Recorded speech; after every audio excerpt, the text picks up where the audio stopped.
So it may be a little bit noisy in here today. I got a few mining rigs going, just a few of course. So bear with me on the noise, but I wanted to kind of take a moment and just give out some staining tips and kind of go over some of the techniques I use to get a really good stain on oak wood. You know, staining is one of those things where it's a perfectionist kind of thing. So getting it right the first time is key. Otherwise, you're going to have a lot of work. So let's just jump into it, and I'm going to go ahead and grab the paint cans and show you guys what we're working with. So as of recently, gel stains have been taking off when it comes to DIY and personal projects. I have a few different gel stains myself. I've used them. They work well if you're not used to staining. But I found that, you know, some of the best stains that I've ever done have been from Miniwax basic wood finish penetrating stains. You know, it works well. It's tried and true, and you know, the gel stains itself seems to be honestly a rip-off to some extent with how much coverage you get for how much you actually use of the actual gel stain. Let's go ahead and grab one of those gel stains, and we can kind of take a look at the difference. So I went ahead and got this lid prepped and ready to roll. First I want to kind of show you guys the water-based penetrating stain, and you can tell right away the viscosity of this is completely different than the gel if you've ever dealt with gel. So it's going to go on pretty easy, and it's going to have a pretty decent amount of coverage per can when it comes down to, you know, how much you get out of one can versus what you're going to get out of a gel-based stain. In retrospect, I used this gel-based stain recently on a project for a fish tank, and I actually ended up going back over it. I just didn't want to buy more of the gel stain for what this stuff costs per can. And I just wanted to give it a try. I ended up actually going over it with a solid color, just because I just didn't like how it sat on the pine wood, and that probably was my own fault. But you know, honestly, pine doesn't really do well when it comes to how it sits on the actual board. So go ahead and give me a second here. I'm going to go ahead and grab another screwdriver. We're going to try to get this thing off here. It's getting a little ridiculous. Haven't had it open in a while, so you know, that's how it works. The gel stain out, and it's not mixed yet, obviously, so you know, you're going to have some coagulation there, but you could tell underneath the difference in, you know, those chunks and kind of how it goes on. And I think I just did a small little board, and I used a good portion of this. I can't remember the exact price, but I don't remember it being under $10 per can. I think it's more or less 20. So I'm not a big fan of this, but you know, it's easy to put on if you're a novice when it comes to staining. I'm going to show you guys hopefully a good technique to getting some nice oak boards and some good results. All right, let's get at it. So first things first here, it's all about surface prep. So I have a DeWalt, you know, palm sander, orbital sander. I go from 60 to 220 grit, and 220 grit will give you that really nice finish, and it's what you're going to be using when you go to do the polyurethane stage of the actual you know, finishing stages. So if you know, one of the tips I always suggest is go ahead and wipe your hand over top of it. If you see any particular dust on your gloves, you know, you got to go back and try to get that stuff clean. A lot of people suggest tacky cloths. Personally, I just go ahead and use a air nozzle head at, you know, 100 psi, and I seem to get a lot of that stuff off. So I'm going to go ahead and clean this up fast, and you guys give me a second.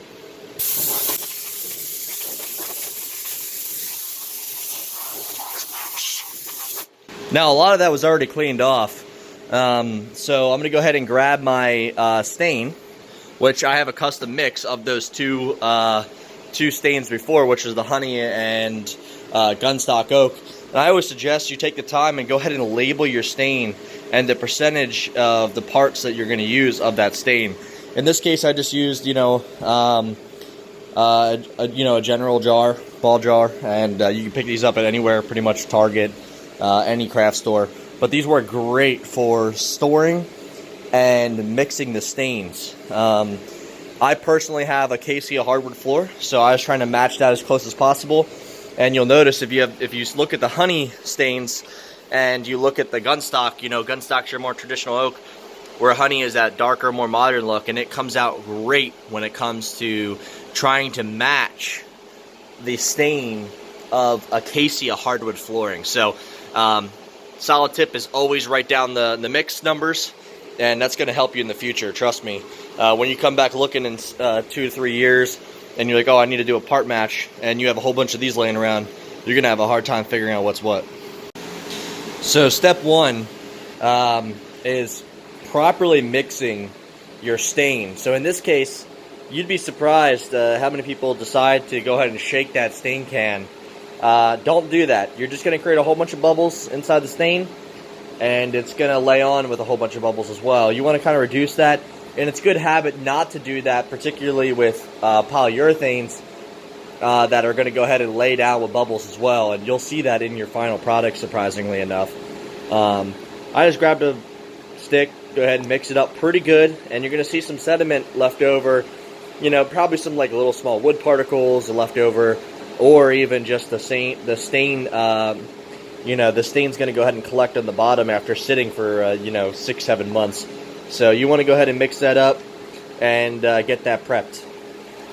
Step 2 is picking the right brush. You'd be surprised when it comes to laying down stain.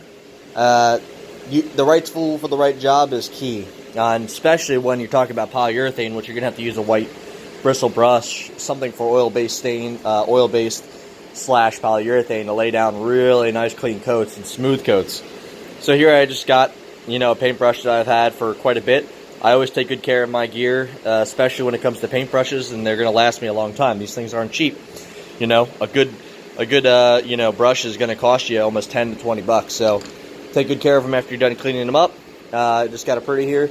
And then, of course, you could even just use foam when it comes to stain. Surprisingly cheap, effective, lays down really nice coats, especially if you have small working surface area. And you can buy these at any freaking store, any craft store for like, you know, $5 for like freaking 30 of them. So especially if you get them offline, like these ones, I think these ones are a little bit more expensive. These were $7.50, and I got like a whole bunch in this thing in particular. They were 4-inch foam brushes for when I was doing a major project and some pretty large boards, and they work great for that kind of thing where you lay down an even coat. The only tip there is make sure your head fits whatever you're going to put it in. You're going to need a pretty big paint can slash, you know, wide mouth container to handle something like that. Third tip, getting the right rags. Do not use paper towels. I see people do that all the time. Get something that's more sturdy. In particular, I really like these, you know, these woodworking based, you know, box of rags, box of towels kind of thing. I don't know what brand these ones are in particular, but you could generally get them at any AutoZone store or any Home Depot, and you're going to get the more, you know, these hold up a lot longer than you would expect for a paper towel. They do cost more, but when you're wiping and you're trying to pull off some of that stain, you're not going to leave behind all the white dust, which is then going to kind of get embedded, and you're going to have a hell of a time trying to get that out with tack strip. You know, tack paper, trying to get that off the wood and get a clean surface for your polyurethane. So that's the next tip. And next, we're going to go ahead and apply the stain, and the key there is time and how long you're going to leave it on. The longer you leave the stain on, the longer it's going to penetrate. In my case, I prefer around 10 to 15 minutes and no less.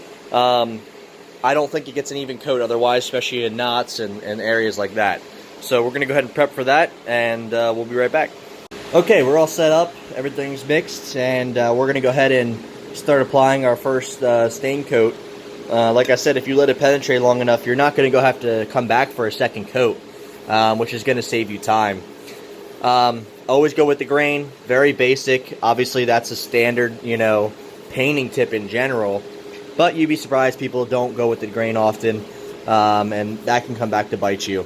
So yeah, the key here is you don't want a lot of pooling in one area, but you're going to want to apply it thick enough so that if there is areas that are going to over-absorb, because it is wood, and certain areas of the wood are going to be harder than others. So it's important to kind of apply heavy to some extent, and you can always come back and get more off, right? So that's the thing with stain, is that you're going to be taking it off anyhow. So don't be worried about the edges, especially with hardwood, right? Nobody's going to see that. Don't worry if you get a little bit on the sides or a little bit on the edges. You know, all that can be kind of wiped off. Once I've applied a full coat and I've kind of covered the entire area, you'll notice certain areas are going to absorb better than others in particular, and they're going to start absorbing at a pretty fast rate depending on the humidity and temperature of the room. So in this case, this is pretty much done. This is I feel like that's a pretty solid laydown of the stain. And then I generally go ahead and I take the brush and I just go back and forth, and I get a good, nice, even coat across all of it, and kind of work in some of those pools of stain laying down. And you'll start seeing those pools happen depending on the type of wood, how old it is, how dry it is. And this is how I found to lay down a really even coat of stain and prevent some of those knots from not absorbing. So I'm going to go ahead and continue on with the rest of the boards, and we'll be back in 10 minutes to see how this thing turned out. So we're 5 minutes into the stain here, and I'm going to stop on these 4 boards, but I just wanted to kind of show something and point something out. And you can tell this is 5 minutes in, you know, that's 4, 3, 2, 1. And I don't know if you can see it very well, but the absorption rate on this board in particular is way outweighing some of the other ones. So you can still tell this one has a great gloss on it. Still a lot sitting on the top that we're gonna take off. But this one in particular is almost at the same rate as this one. It's maybe kind of hard to see here on the camera, but you could tell, and you just got to be aware of those absorption rates, and you may have to apply more when you start seeing that. In this case, I did apply a little bit more, and that's just to try to keep it as even as possible. But do not be, you know, worried or upset if you see some color distortion in between different boards. I mean, it is wood, and that's the natural beauty of it. So we're going to go ahead and give this another 5 minutes, and we're going to come back, and hopefully we're going to have the ability to go ahead and take off some of the excess stain. Alright, so we're about 10 minutes in, and I'm going to start with the first board here. I'm going to work kind of slow, and I'm just going to show you the motion of getting, you know, the best coverage of getting the stain off of the wood, and just making sure you're not leaving behind any sediment, because that will show up in your polyurethane, trust me. So let's go ahead and get started. The key here to getting the stain off is, like I said, grabbing a good set of heavy-duty paper towels, and you're going to go ahead and use a clean side first, and you're going to go ahead and get off the heavy portion. The heavy portion only. You don't have to get carried away right out of the gate. And that's going to, you know, distribute evenly some of that stuff off. Make sure you're buffing in any areas that have a low amount of stain penetration. And then you're going to make sure, you know, on the edges, you may have to go left or right a little bit, get off some of the edges, because the edges will always kind of oversaturate. But you're always going to try to make sure you maintain with the wood and the grain. And once you're there, you're going to have quite a bit of crap of leftover stain kind of left on your rag. And you're going to notice that it's going to get so saturated that's just going to leave behind more stain on the actual wood. So what I do then is I flip over, and that's kind of my buffing side. And that's to get rid of the rest of the small, fine grain, almost like dust particles that are going to accumulate on the board. A lot of people don't take the time to buff the board. That's going to be important. So I always just take the time, flip over onto a clean side, and then I use that same clean side for the second board, and so on. And then that way I get quite a bit out of my rags, and I get a nice clean buff on my boards, and I don't have to worry about taking off that with some type of, you know, 300 grit sandpaper, and then potentially have to resand and then retack paper and all that, because that stuff will accumulate and it will mess up your polyurethane, and you'll start seeing it almost like accumulate in one little area, or the actual pieces of stain will get into your polyurethane as a whole and contaminate it. So I've had that even happen. Just, you know, a couple years of experience here doing different wood projects. So this board is looking absolutely beautiful. I'm gonna go ahead and finish the rest, and we'll show you what we got going. So these boards are looking absolutely beautiful. It's the exact color that I wanted, and when we lay on that polyurethane, it's gonna look absolutely beautiful. The last thing I wanted to kind of talk to you about is, you know, just where these boards came from. These were actually pre-finished hardwood floorboards out of my father-in-law's house. You know, right off the shelf kind of boards that you'd buy at Home Depot. Beautiful oak, solid wood oak. But I went ahead and planed these down about, you know, I would say 2/8 of an inch to get them in line with my treads that I'm going to be laying on my stairs, and I'll show you that next, probably at the end of this video, kind of show you the project overall, and we can get an idea of you know, where these things are going. But one of the last things I want to show is just kind of how easy it is to miss something. So, you know, I always say once you're done with all the initial buffing, go ahead and take another towel and go ahead and re-wipe again, because you're going to find some of that material still left over even after you spend all that time buffing. Just the, you know, the different amount that kind of gets left over from your rag itself being a little bit dirty, and you're going to start pulling off a lot of junk. And that's still kind of coming to the surface from the pores of the wood. And you'll even notice in certain areas, it may be kind of hard to see on the camera, but certain areas will glisten almost under the light, depending on what type of light you have. And you'll actually be able to see areas of where it's kind of like hot spots almost.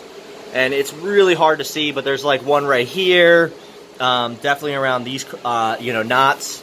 It's going to kind of seep up, and you're going to want to grab that. See that? I mean, I hit this pretty good, but you know, you're going to want to grab that stuff off, and that way when it comes polyurethane time, you know, I'm only doing one coat of stain here. I mean, this came out beautiful, but when it comes polyurethane time, you don't want to be dealing with that.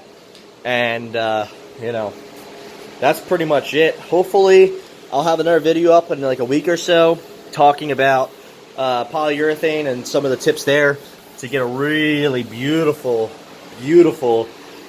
job, you know, kind of capping on the job here and getting a beautiful finish. I usually use about 3 coats of polyurethane, especially for something that's going to have high traffic. So stay tuned, and I'll be back next week.